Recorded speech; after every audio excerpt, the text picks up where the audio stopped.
This is an emergency edition of the Commentary Magazine Daily Podcast. We are recording this on Sunday afternoon, September 1st. It's about 4 o'clock in the afternoon Eastern time here on the East Coast. I'm John Podhoretz, the editor of Commentary. Here with me, as always, executive editor Abe Greenwald. Hi, Abe. Hi, John. Senior editor Seth Mandel. Hi, Seth. Hi, John. And joining us, our friend, host of the Call Me Back podcast, Commentary Inc. board member, co-author of Startup Nation and the Genius of Israel, Dan Senor. Hi, Dan. Hi, John. So we're obviously here to talk about the horrifying, nightmarish news out of Israel last night that 6 of the hostages were slaughtered in a tunnel in Rafah.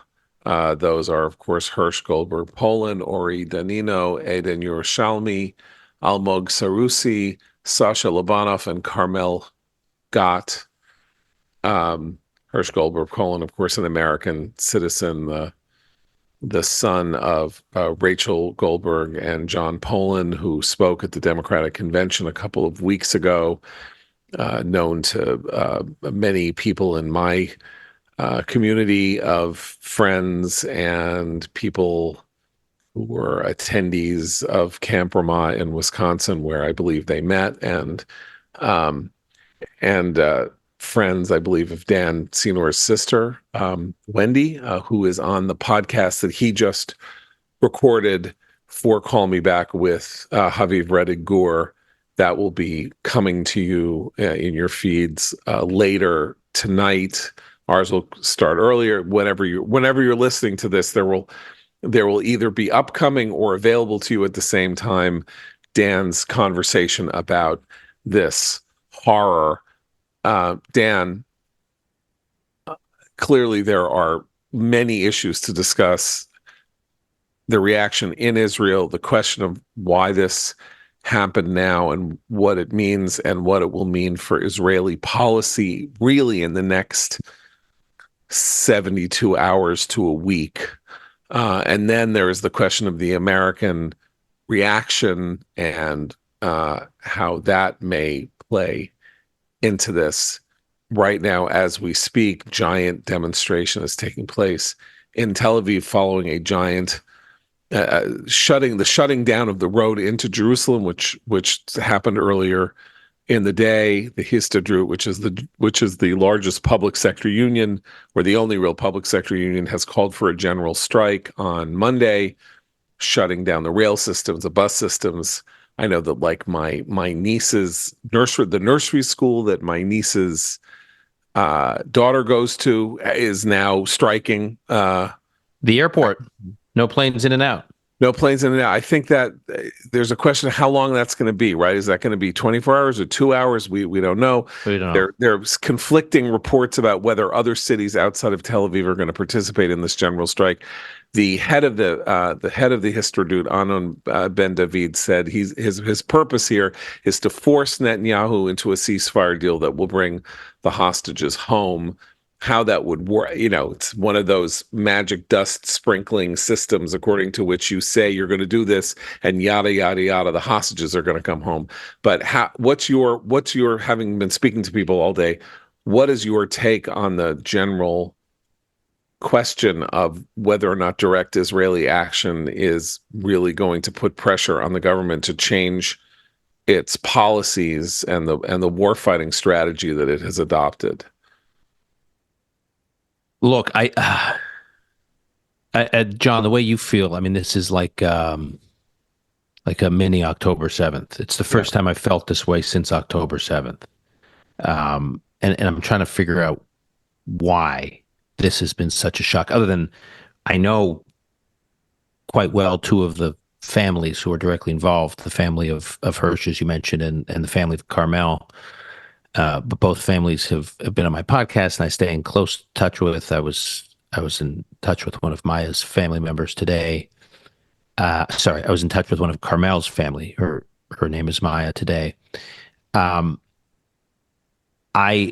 think the reason, this is personally shocking because we feel so connected to these people.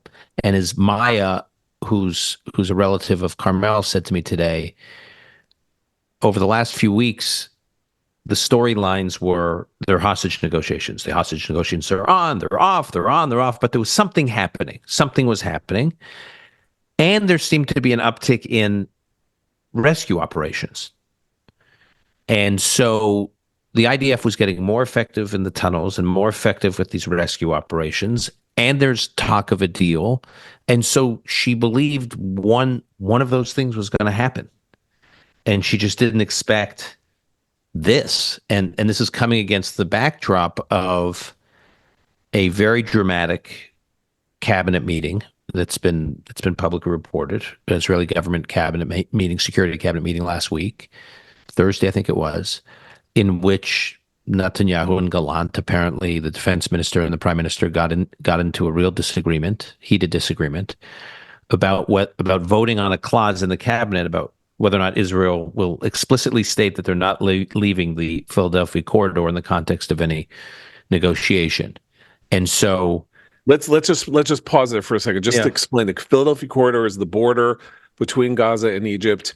Israel has now taken the Philadelphia corridor and actually has been widening it in order to create, to make sure that no smuggling, no transit points, nothing, that Hamas remains trapped where it is in Rafah or in Gaza and can't get stuff in order. This corridor is about 14 kilometers long, and it's how Hamas has managed to supply itself with arms and munitions and whatever else it's needed. It's all the inputs to building this massive labyrinth of tunnels it's built. And I mean, the war fighting machine that is Hamas has largely been built by supplies that have come through the Philadelphia corridor, the tunnel system underneath this border over the last number of years. So they're fighting a light infantry army, basically, Israel is, that has been supplied through this area.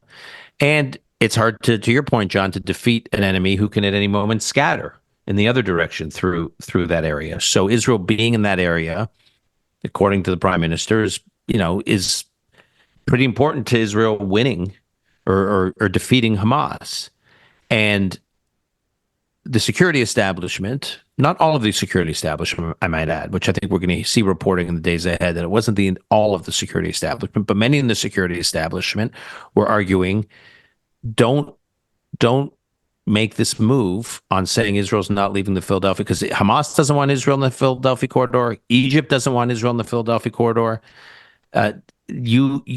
Israel being in the Philadelphia corridor could this, and insisting on staying there could be the end of the hostage negotiations. Don't do this. Many in the security establishment were arguing to Netanyahu, and Netanyahu insisted on it, and he put it to a vote, and obviously the vote passed, and Gallant voted against it. He was the sole vote against it, and then 2 days later, there are these 6 bodies, and so there's this sequence. It's not like there's causation. I don't want to suggest that, but there's this sequence of events that for many Israelis is just very dramatically illustrates what many will characterize, if you look at the polls, which are pretty overwhelming, that Netanyahu is. By the way, I don't necessarily think this is a fair characterization. I'm just trying to convey what the sentiment is. There are many who believe that Netanyahu had established 2 goals for this war, which is defeating Hamas and bringing the hostages home. And quietly, many argued that those 2 goals were not compatible, that they were in tension with one another. And by Netanyahu insisting that Israel was not going to leave the Philadelphia corridor, he was effectively saying explicitly, articulating explicitly this tension. And there are many Israelis who are exhausted with this war, and they want their loved ones home. And the timing of this blow up at the cabinet with the retrieval of these 6 hostages who were executed by Hamas brought this whole debate, this whole tension into focus. So, and I think that is just fueling the what you were describing about what's going on tonight.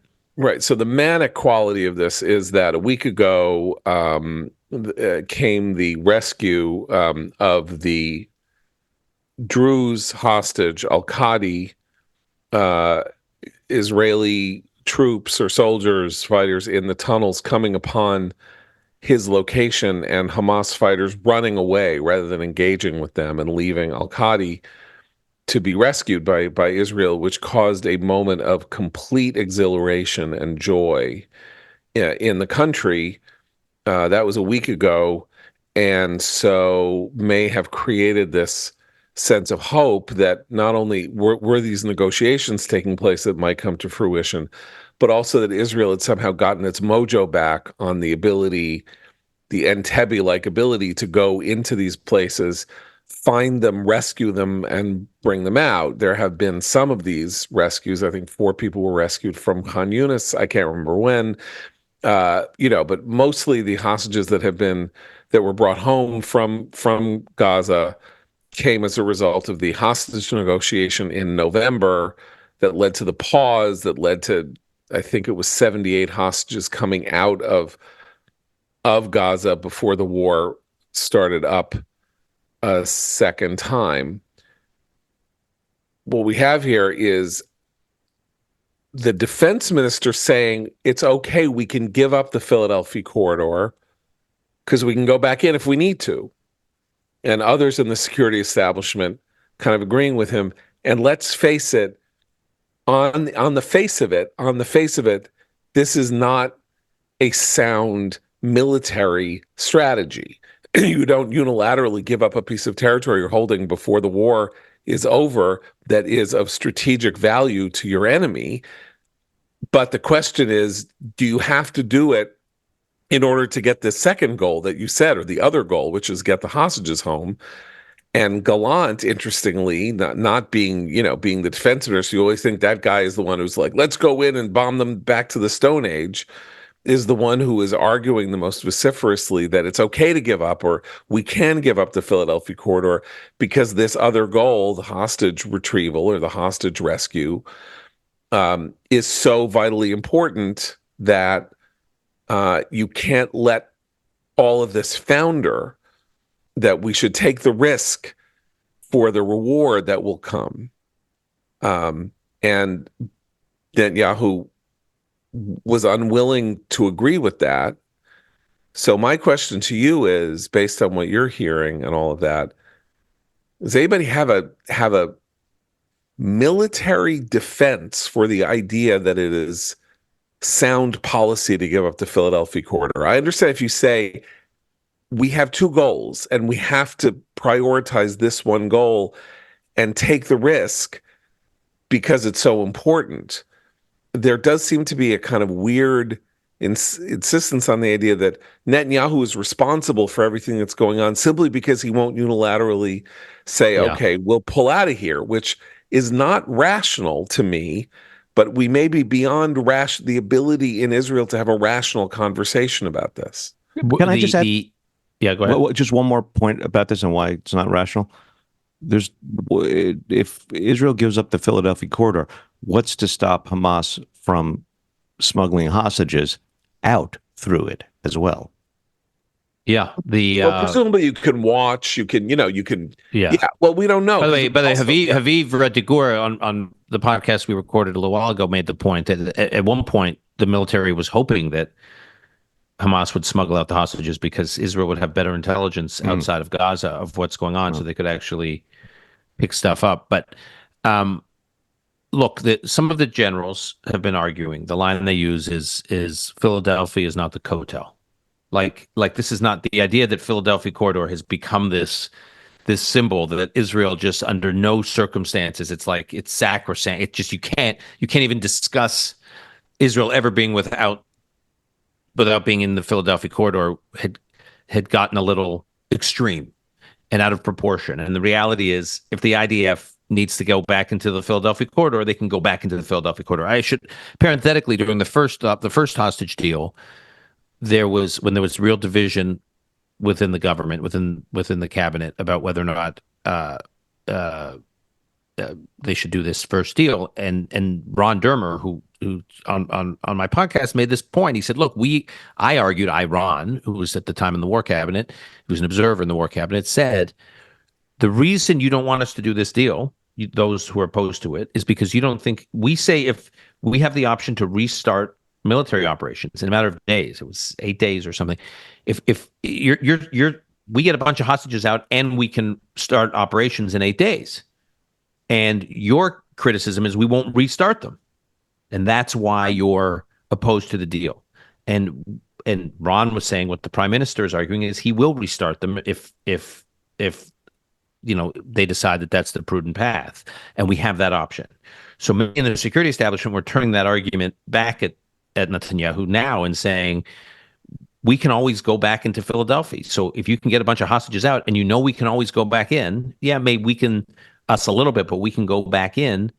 Isn't it worth the trade-off like it was pausing in the early stages of the war? Now, what Haviv argued with me is the problem is the security establishment doesn't have a ton of credibility when they talk about the ease with which they can go back into places they have given up. During the Oslo Accords, during the Oslo process, the security establishment, again, Haviv is quoting others here, that the security establishment basically argued we can go back into the West Bank whenever we need to. We can take it back in a heartbeat if we have to for security reasons.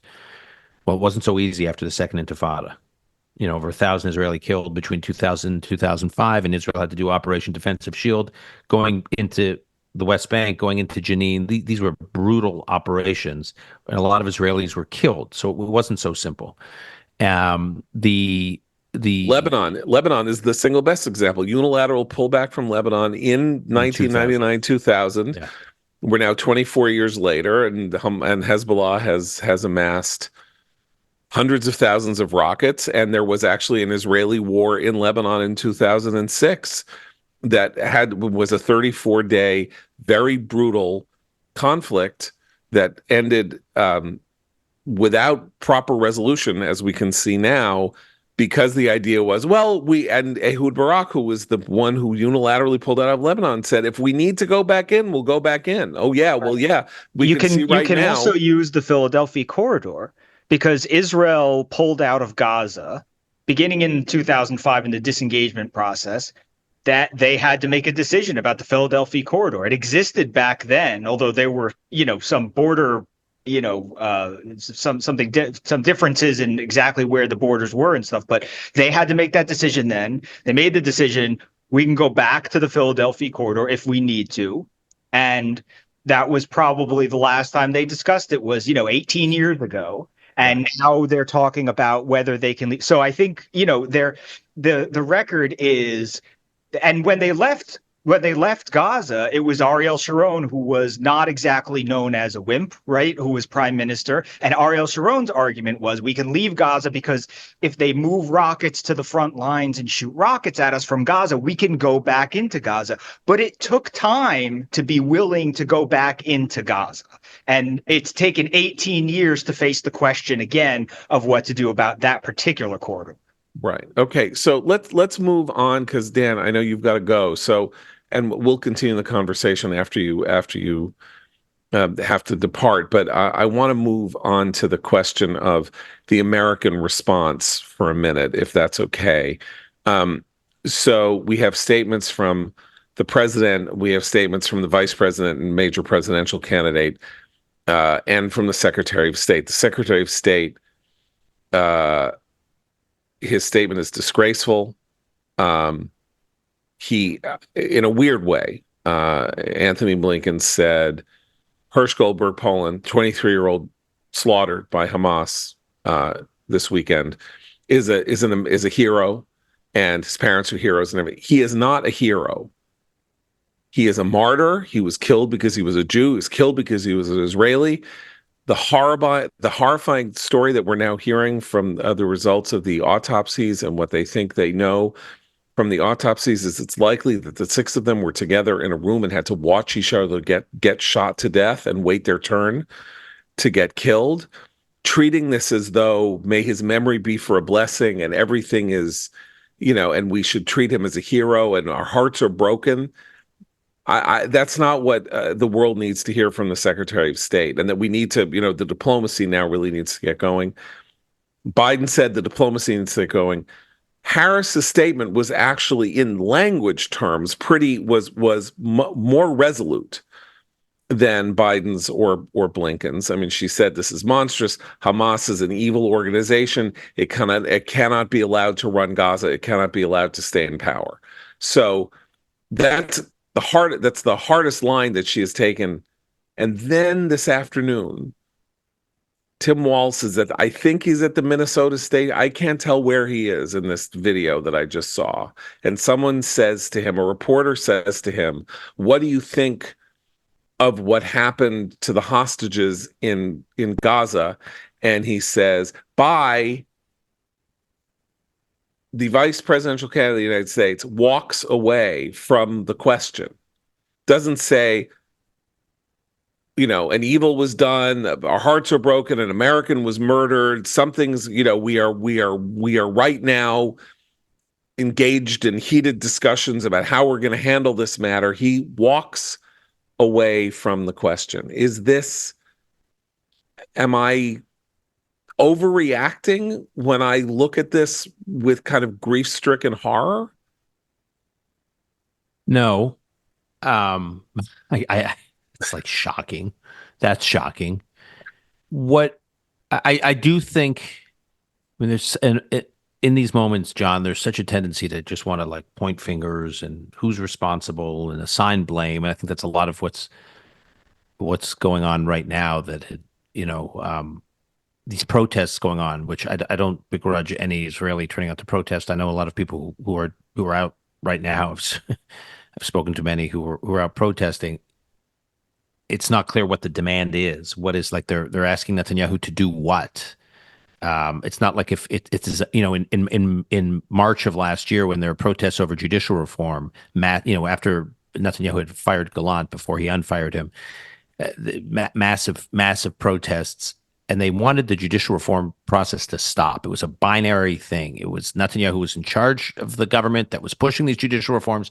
He could turn them on or turn them off, and they wanted him to turn it off. And he was the sole quote unquote decider. He had total agency over whether or not they move forward or not. That's not the situation here. There are so many inputs into all of this, and so it's not clear. And I'm open to hearing it. What Netanyahu and his government are supposed to do at this point, as though whatever they do will be the single input in determining whether or not these negotiations move forward. Because obviously there's Sinwar here, and there's Hamas, and there's Iran, and there's just a whole bunch of other actors that have as much agency over this process as the Israeli government. And one of those actors is the U.S. government. And over the last number of months, the U.S. government has been dictating to Israel one way or the other, less so recently than it was basically in the quarter of this year, in the first half of the second quarter of this year. They've been dictating to Israel how to fight this war and where to fight this war, and what weapons to use in the war. And one has to wonder, for the excellent piece you wrote, John, that you just published in commentary, where we would be had Israel been basically given a free hand to do what it needed to do throughout Gaza, including in Rafah, where it turns out a lot of these hostages are, and a lot of the Hamas high command has been hiding out. And so these statements now are sort of like, again, I don't want to sit there saying it's the U.S.'s fault, it's this one's fault, it's that one's fault. I just don't want to get into that right now. I mean, there's going to be funerals over the next 2 to 3 days. They're just going to be brutal in Israel, and it's just hard to start getting into the finger pointing. And there's no single finger, there's no single person to point a finger at. That said, I find these U.S. government administration statements kind of besides the point. I mean, who's responsible is Hamas. The murderers are Hamas. The villains are Hamas. The evil is Hamas. Israel we are now almost 11 months into Israel attempting to respond authoritatively and finally to the breaching of Israeli territory, the murder and wounding of 5,000 people, and the taking of 240 hostages as human chattel and bargaining chips and objects of torture and rape. And we continue to be in a country, our perception, and at least until today, Kamala Harris's talk about this is Hamas is terrible. Israel has a right to defend itself, and I will never deny that Israel's, but too many Palestinians have been killed. We need to have a deal, bring the hostages home, and have a two-state solution.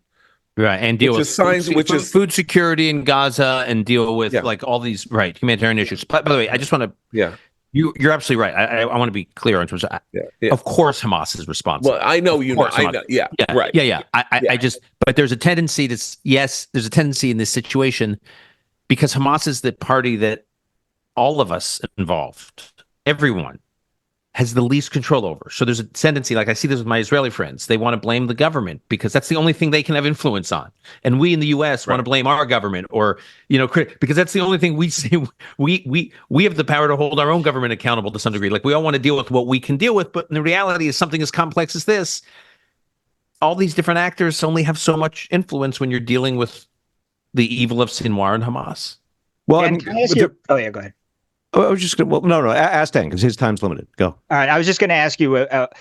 There's a feeling like when people talk about the deal and blaming Netanyahu or anybody for not taking it, there's this feeling that people know a lot about what the deal is and what the negotiations are. What's your impression of Israelis? How this sort of public consensus took place that sees something solid when it says the word deal and tells the prime minister to take it. I mean, how much do they know? How much do they think they know about what is actually happening in the negotiations? And is that part of the public debate too? People saying, hey, we don't actually know. There just seems to be this certainty. How are they handling the fact that there's certainly things they don't know, but the feeling of certainty, like just get the deal, still comes out? I think that there's a lot of selective leaking from the negotiation process and from via these certain people, not all in the security establishment. I think there are a lot of players who have different agendas as to why they're leaking. The people on the political side, people on the security side, and so Israelis are taking bits and pieces. I think it's a fair question. I don't think they know the big parts of the deal, but there's for instance, a government official was telling me the other day, in the context of the negotiation, here someone's leaking to me. There you go, right? So in the context of the negotiations, there's the talk about the number of hostages that would be released in the first phase. We all talk 20, 30 hostages are going to be released in the first phase. Well, apparently Hamas, but what hasn't been reported, someone told me, was that Israel said, to be clear, it's 20 to 30, whatever the number is, Israelis. And Hamas want to keep that vague. They want the flexibility to release Thai citizens. Now, many argue that Thailand is going to cut its own deal with Hamas at some point, much like the other governments have cut their own deals with governments to get their citizens out. And Thai citizens being released as part of the first phase, the humanitarian category phase of this deal, if it ever happens, don't count in terms of if Israelis are expecting 20 to 30 Israelis and Hamas says, look, we complied, we gave you 5 Thai citizens, that doesn't count. So that's like kind of an important detail. I mean, again, I don't want to get into the merits of where Israel should be on that, but that is an important detail that doesn't get debated. Israelis just have, the way it's debated in the press in Israel is just like this high level, like these are the components of the deal. And obviously the negotiating team and the Israeli government are dealing with the kind of much more nuanced details of it. And I think, Seth, there's another thing going on here, which is two things can be true. There's this frame that Bibi is just motivated by political survival. And if there is a deal that is deemed insufficiently strong from Israel's perspective by the Israeli right, that Netanyahu's government will collapse. And if Netanyahu's government collapses, he's out of office, and that is ultimately his North Star that he's trying to avoid. And that's what's motivating him. That reality may be true. At the same time, that the reality that Israel not negotiating in a very strong way in terms of demanding certain things. Israel's not going to leave the Philadelphia corridor. Israel's going to need some mechanisms in the Netzarim corridor for determining how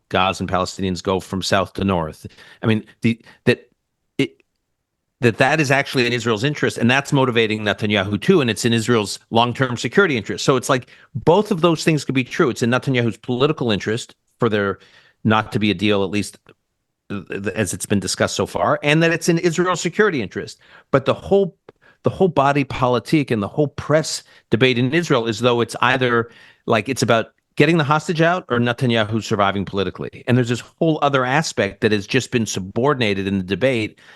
And I just think it's like people can't handle all things being true. Like, I think the central issue here is that we are coming, first of all, no Israeli expected the war would last this long. No Israeli war has lasted. And this is now 3 times longer than any war Israel has ever fought. Israel has never been in this position before. The country is cracking.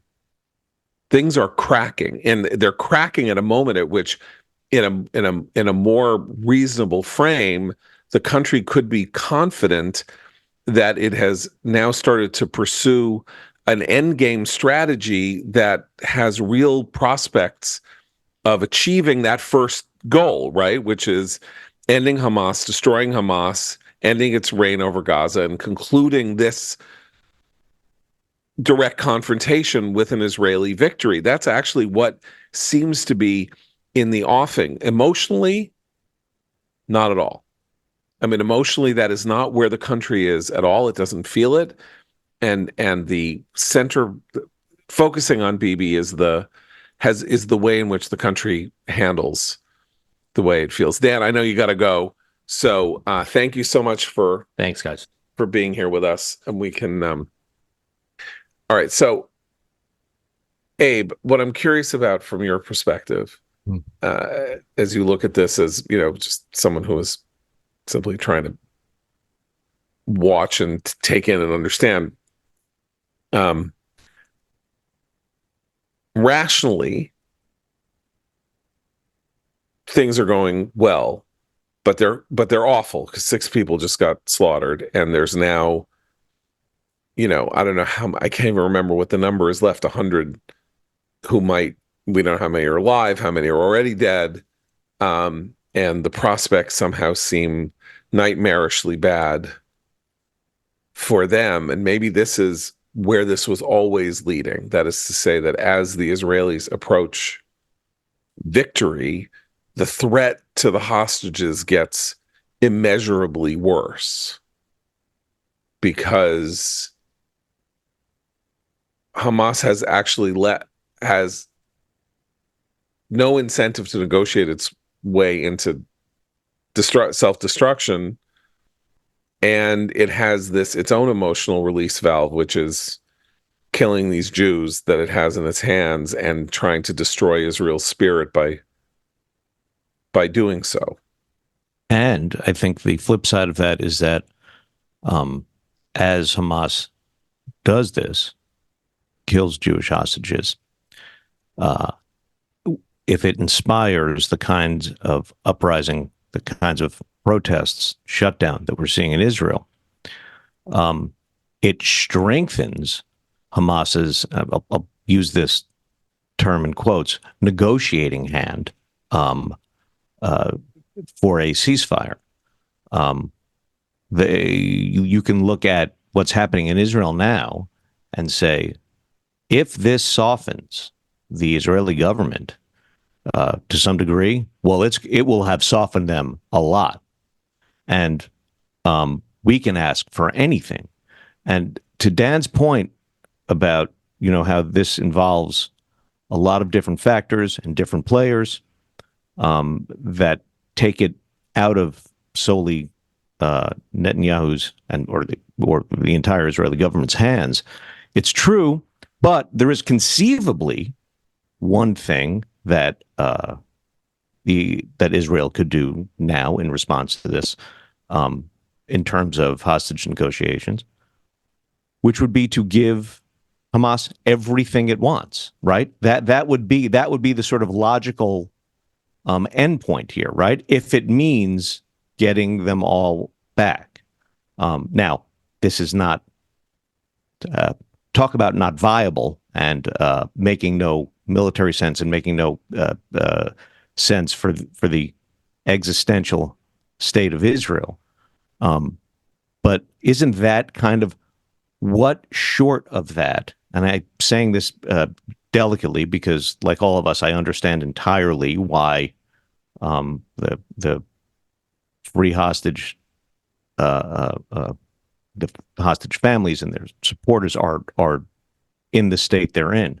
But what short of that could Netanyahu do with someone with a party that we're pretending is as an actual negotiator here for hostage release? Well, Seth has written about this, talked about this for these kinds of negotiations with Hamas and with other Palestinian bad actors over these kinds of outrages have been going on for decades and decades, and they happen not only because Israel is a small democratic country to which everyone is connected. Dan talked about how, his sister knows the Goldberg Polans. My wife knows the Goldberg Polans. My niece knows Carmel Gott or knew Carmel Gott. Everybody knows everybody. Everybody's connected to everybody, not just in Israel, but sort of Jewry. Bethany, Seth's wife, has gotten to be friendly with Carmel Gott's brother. I mean, this is a thing. This is the nature of a tiny people, connected to each other in a vast world, and that connection is sort of all that we have. And this is something, and the tradition, the ancient Jewish tradition, that we are obliged to ransom for hostages rather than to leave them in the hands of hostiles who will mistreat them or kill them. That's a Jewish dating, back millennia. And so that is exploitable. That is exploitable by the enemies of Israel and the enemies of the Jewish people. And it is a structural weakness of Israel as a geopolitical actor. No other country that I am aware of has this problem. I mean, everybody pay lip service. We pay lip service to how we will do everything about it. But there's another complicating factor here, I think, John. Other countries have the problem of what to do when bad actors and terrorists take your citizens, and we're not supposed to negotiate with them, but everyone wants them back. So in the broad sense, we have that problem. The problem is fighting an existential multi-front war at the same time that you have to win at the same time as having to get your hostages back. Well, that's exactly right. So Israel has been over, again, in the last many decades. There was, of course, most notoriously, and this is, I think, what's haunting Netanyahu, and we should talk about this a little bit. So there was, the taking of Gilad Shalit, Israeli soldier, kidnapped, held for 5 years in Gaza. The prisoner release, the exchange, was it 1,100 Palestinian prisoners? Something close to 1,100? Close to 1,100, yeah. Okay. One of them was Yahya Sinwar. Yahya Sinwar then lived to start the war on October 7th and design the struggle. So we have this astonishing story, 5 years of pressure caused basically as a result of a single Israeli soldier being taken hostage. The decision made by Bibi Netanyahu and others to make this deal and make this trade that has now resulted 13 years later, 12 years later, in Israel's most ruinous war, maybe. So what do you do now? This is an incredible moral ambiguity. Was that decision to ransom for Gilad Shalit ultimately an immoral act because of the deaths that were caused by the decision to release prisoners, one of whom ended up designing October 7th. These are like fiendishly difficult questions. That's what other countries don't have to deal with. That's what no other nation has to deal with. And it doesn't have to deal with a populace that, is fractious and incredibly divided. And I have to say this with a very brilliant, very, very flawed politician, the best politician in the country's history, the most adept and able politician in the country's history, but someone who has just been in power too long, even though he just returned to power. It's a decision of the Israeli people to make sure that he could be prime minister again. But it's too easy to focus on him. It's become too easy to say he's, for everybody who is unhappy with the way things are going, to say it's his fault. It's his fault, it's his fault, it's his fault. Because so many people there can't stand him, because so many people who have worked with him before can't stand him, because so many people who are in his cabinet don't trust him because he doesn't trust anybody. The trust crisis that Abe, you've written about so much in the United States, we now have a trust crisis in Israel that, as Jonathan Conricus and Michael Oren said together on Israeli television, I-24, is this government has a crisis of credibility, but it's like everybody has credibility problems. Bibi has credibility problems. Gallant has credibility problems.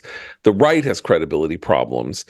Nobody trusts anybody within the government or outside the government. And they are having to, at the same time, they're engaged in the most serious collective action a country can take, which is a war.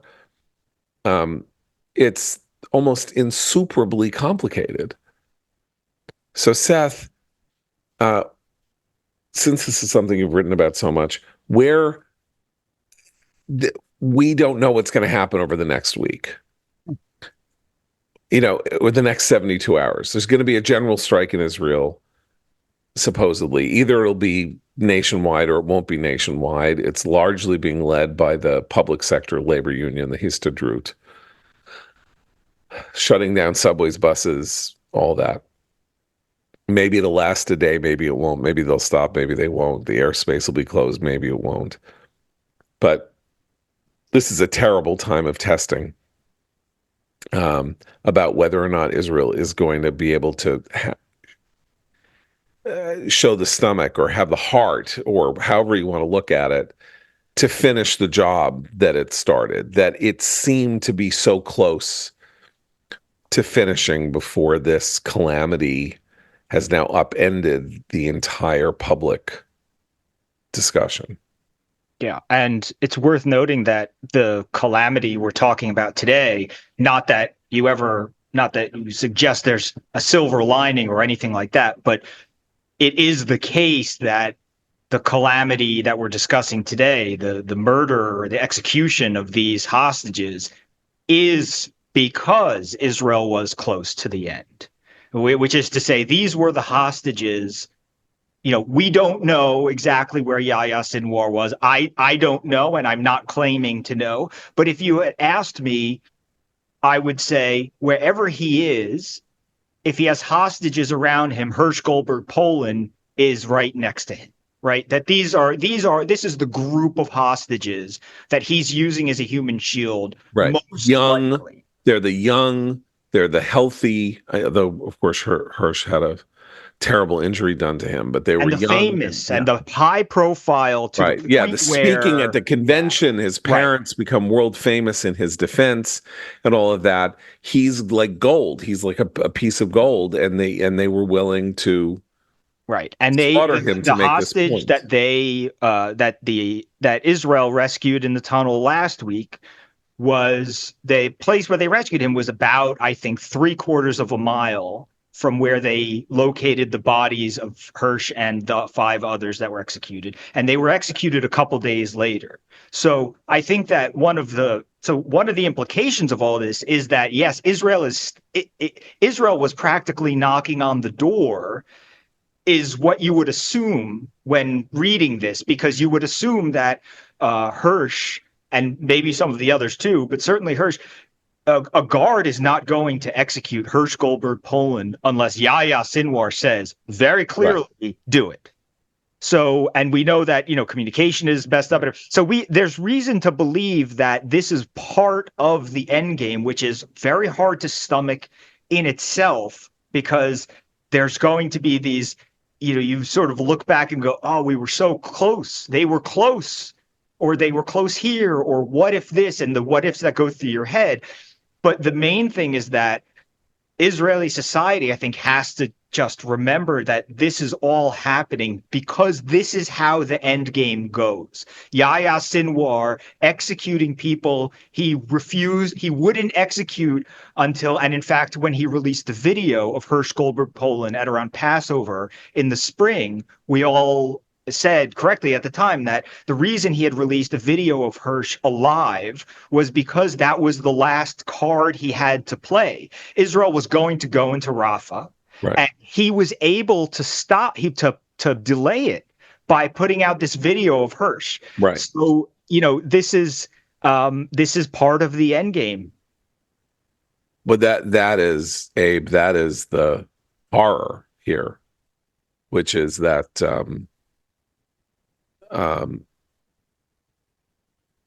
if the end game involves a victory for Sinwar as a result of this execution, meaning that Israeli policy changes itself in response to these killings, they will never let all the hostages go. They will let some. There'll be some deal. Israel will do something dramatic, like leave the Philadelphia corridor, or do something, or even agree to more prisoner exchanges. And they'll let some out, and they won't let any others out. And then this just goes on and on and on and on and on. And remember, what are we? 37 days from the year anniversary of October 7th, and that's the problem. When you watch these demonstrations and you watch the hostage parents who are inveighing against Netanyahu, one of them calling him the hangman of Aza Street, which is where the prime minister's residence is, saying that he's playing Russian roulette with the lives of their children. And you understand the emotion. But if it's not their child, it'll be somebody else's child with whom Russian roulette is going to be played in November and December and March and next July. Because what incentive will they have? The only way to end this under these conditions is for them all to be killed, or for Sinwar, the entire leadership, to be killed. And if they're not, then the slow dribbling out of hostages and corpses and all of that will never stop. Yeah, literally never. I mean, then the October. First of all, then Hamas will, whatever deal there would be on terms favorable to them, and the October 7th playbook would be used again and again and again. Because it means that you ensure Hamas would ensure its survival when push comes to shove. That is now directly on the table. Yeah, that is now even though Kamala Harris said in her tough statement they got to go. Right. That is now directly on the table. That is what these demonstrations are saying. They're saying Bibi needs there to be there must be an immediate ceasefire so that we can get the hostages out. That is a win for Sinwar, period. There is no other way to look at that, as he will attain or achieve his objective, or this limited objective, which is to live to fight another day or another week or another month. But a win is a win. And he hasn't had one. He hasn't had one, right, since I don't know when. So now he'll have one. And for a lot of people like to speculate about, well, what happens the day after the war in Gaza? Well, if Sinwar wins, we know what happens the day after the war in Gaza. It goes back to some version of a Hamas-run state, right? If he's going to win on his if he wins, then Hezbollah starts coming down from Lebanon, and the that Houthis. too. and the Houthis double, and maybe the Iranians start firing every day. I mean, Right. I mean, that's the Right. thing. There's no such thing as the day after this war if Sinwar wins or Right. is alive. The war can't end because it's as not long as he's Sinwar's alive, war. his war will go on. right. And it's not Sinwar's war anyway. That's the ultimate. And that's why we can't even get into this because we're now, coming to the end here. I mean, it's a question of whose war this is. Is this a war between Hamas and Israel, or is it a war between Iran and Israel? Right. And we have to that- also think about the terrorist attack earlier today in Israel, which is, of course, a bit overshadowed in the international news, but Yes. not overshadowed in Israel itself, where the victims are, in which 3 Israelis were shot. The reports are that the terrorist who carried out the attack was a member of Mahmoud Abbas's security force, protective force, whatever you want to call it, whatever his version of, Arafat's, what was it, Force 17 or whatever these things are, but kind of like a palace guard It's Palace type Guard, right. situation. Yeah. And the Palace Guard are, the other point was that, yes, they were trained by Americans because they were trained by Americans to be able to defeat Hamas. And then Hamas beat the American trained Fatah assigned Palestinians. And now there is worry that, beyond the Iran stuff, if somebody close to Mahmoud Abbas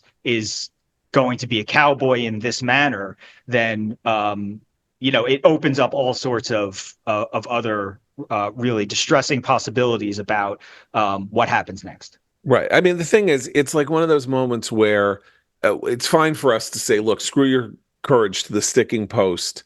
You're almost there, and don't destroy the gains. Don't snatch defeat from the jaws of victory. But there are hundreds of thousands of Israelis in the streets who seem actually implicitly or close to explicitly now advocating for just that very thing. And that's why this is a very, very delicate and frightening week. And let's just close on this point. Tim Walz is unable to say, we are outraged and, we will not stand for this sort of thing when an American citizen is murdered. The vice presidential candidate of the Democratic Party of the United States that is now leading in the polls walks away and says bye and waves like he's been asked a question about whether he's beaten his wife, right? I mean, that is what it looks like. And Donald Trump, not to what about too much, but Trump on the one hand says in a powerful, in a reasonably powerful statement, says, we grieve the wonderful American citizen Hersh Goldberg Poland murdered by Hamas due to a complete lack of American strength and leadership. Make no mistake, this happened because Comrade Kamala Harris and crooked Joe Biden are poor leaders. Americans are getting slaughtered overseas while Kamala is disparaging and making up lies about Gold Star families. Biden is sleeping on the beach on the 16th consecutive day of vacation. They have blood on their hands. Okay, now, I do not think it is fair to say that they have blood on their hands, but let them engage with Trump here. Let them say, how dare you say that we have blood on our hands? Here's what we're doing. Here's what we're going to do. What have you done? What did you ever do when people were being held hostage or whatever? He has now thrown the gauntlet down to them. He is making he is blaming them directly for, implicitly for the murder of Hersh Goldberg Poland and others. So this is a fight that should be had. There's 2 months till the election. Have the fight. Just one other thing about this that bothers me so much is that the American effort, that's what it is, the American campaign to talk about how Israel and American negotiators and Qatar and are forever on the verge of a ceasefire negotiation or a hostage. We're always forever there. Forever. That dangling forever hope was just for the American administration a pause button in a situation that they didn't want to deal with in any real way. And but what it did is create, I think, or contribute to a sense among Israelis that there is genuinely something that was forever around the corner that could happen, and now it's being blown. And I don't think there was ever anything that could ever have seen fruition regarding any reasonable ceasefire or hostage negotiation with Hamas. It was all BS. I mean, look, if Dan's right, and what they were talking about was doing X, Y, and Z, and then releasing 20 to 30 hostages, including non-Jewish, non-Israeli Thai hostages who certainly should be released, should be released like everybody should be released, and then there would be confidence building measures and all of this designed to prevent Israel from finishing the war. And we in America have all kinds of experience with fighting wars that we do not then finish. I mean, we didn't finish the Korean War. We sort of lost the Vietnam War. We don't finish our wars, and we look at them and we're like, okay, so maybe they don't need to. They did great. Look how they've degraded Hamas. They've degraded Hamas, and they've really made light. They're destroying the tunnels, and that's great. And all of this, and now we can take the win, as Biden said. That's right about the strike on Iran. Take the win. Take the win. It's not a win. It won't be a win. And they're being seduced. The thing that's so scary is that they're being seduced. And finally, that's why I wanted to talk about Trump's tweet or truth or whatever it was, and Harris and Walz and the administration and which is, it's September 1st. The election is November 5th. This has to be adjudicated. This has to be discussed. There's a debate in 9 days. If this, I mean, I don't know where we're going to be in 9 days. If this is not the first question, if they are not forced in the course of that debate to spend 15 minutes talking about what is going to happen and the nonsense that she spouts about how there's going to be a two-state solution at the end of a magical, mysterious process that leads to all the hostages coming home after 6 have been murdered, and somehow a peace deal and dignity and security for the Palestinians, and then Trump saying you're a murderer. Like, we need this conversation to happen in the United States so we know what on earth kind of government we're going to have beginning in 2025, and what its values are, and what its priors are, and what it expects to pursue. There's a story today in the Washington Post about Phil Gordon, Kamala Harris's national security advisor. Seth has written a piece for our upcoming issue about largely about Phil Gordon and others. And the piece says Kamala Harris is going to take her own line on the Middle East if she becomes president, and it's going to be tougher than Joe Biden's on Israel. Well, great. So let us have that conversation now, before November 5th. An American has been killed. There are still Americans in those tunnels. There are 4 Americans still in those tunnels. There are 2 babies in those tunnels. Let us, not American baby, let us have this conversation and not talk about whether Kamala Harris puts Tabasco on her food or what the superseding indictment of Trump is. We have an international crisis. We have Russians now firing North Korean missiles at apartment buildings in Kharkiv. Let us have this conversation about what the world is like. We cannot let them get away with not talking about it. It feels like a game, like they're playing a game, right? Which is that the story in the Washington Post was there because somebody close to Kamala wanted it there, right? This is a leaked story because she had, she was seen to be, I guess, supportive of Israel or whatever, or, antagonistic toward Hamas. And they didn't put somebody at the DNC, and they didn't put a Palestinian American speaker on the stage at the DNC. This is a sort of next play here for her, is to leak, well, maybe I really am. Remember, right before the DNC, there was the she might be considering some sort of arms embargo.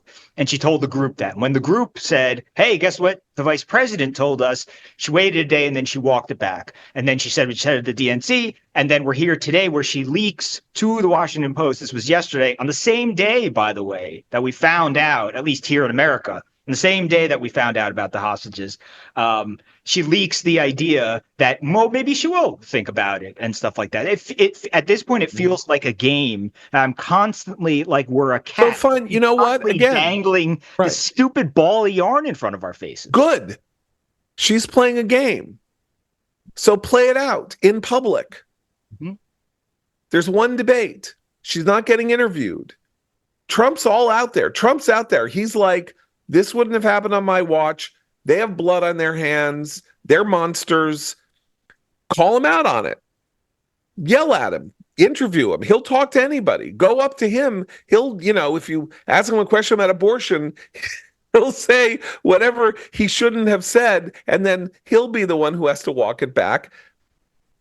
We need them to tell us what they are actually going to do in the middle of these two wars that we support, that the United States is supporting. We are supporting Israel. We're supporting Ukraine. Things are dire and complicated in both places. And they're talking about nothing, and they're getting away with it. Okay. I'm out of steam. We'll be back on Tuesday, and maybe we'll be able to talk more calmly about this. I hope so. Thanks to Dan Senor, who has had to leave us, and for Abe and Seth, I'm John Podhoretz. Keep the candle burning.